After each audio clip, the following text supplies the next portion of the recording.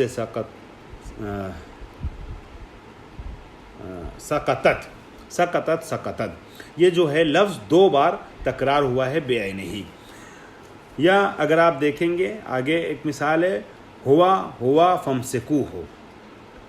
ٹھیک ہے، تو یہاں لفظ ہوا کو 2 بار دہرایا گیا ہے. کوئی ہے مثال کے طور پہ ایسا کہ جس کو روکنا ہے، بہت ضروری ہے، اور اس کو تاکید کے ساتھ کہنا ہے، تو آپ کہیں گے ہوا فمسکوہ، وہ اس کو روکو وہ جا رہا ہے. یا مثلا کبھی کہا جاتا ہے جواب میں کسی کے نعم، اس طریقے کی اور بھی مثالیں موجود ہیں. تو جہاں لفظ کی بعینہ ہی تکرار ہو جائے اسے تاکید لفظی کہا جاتا ہے. ٹھیک ہے، اب یہاں تاکید لفظی کے بارے میں کچھ تفصیلات پیش کی گئی ہیں جس کو متن سے دیکھا جا سکتا ہے. یہ جو متن میں ہے یہ مسئلہ نمبر 270 میں دیکھا جا سکتا ہے. اس کے بعد پیراگراف 271 یا مسئلہ 271 میں آپ آ جائیے گا تو آپ دیکھیں گے التوکید المعنوی هو الذي يرفع احتمال متعلقات ما قبله مما يمكن ان يضاف الى المتبوع. تاکید معنوی میں کیا ہے؟ کسی کے بارے میں کوئی بات کہی گئی ہے لیکن جس کے بارے میں جو بات کہی جا رہی ہے اس میں ہو سکتا ہے جو آپ کہنا چاہ رہے ہیں اس کے علاوہ بھی کوئی احتمال پایا جاتا ہو. تو جب آپ کی مراد کے علاوہ کوئی احتمال ہو یا کئی اور احتمالات ہوں اور آپ چاہتے ہوں کہ وہ احتمالات مخاطب کے ذہن میں نہ آئے، جو آپ کی مراد ہے وہی مخاطب کے ذہن میں آئے، تو یہاں پر تاکید جو ہوتی ہے اسے تاکید معنوی کہا جاتا ہے. اس تاکید کو تاکید معنوی کہتے ہیں. ٹھیک ہے.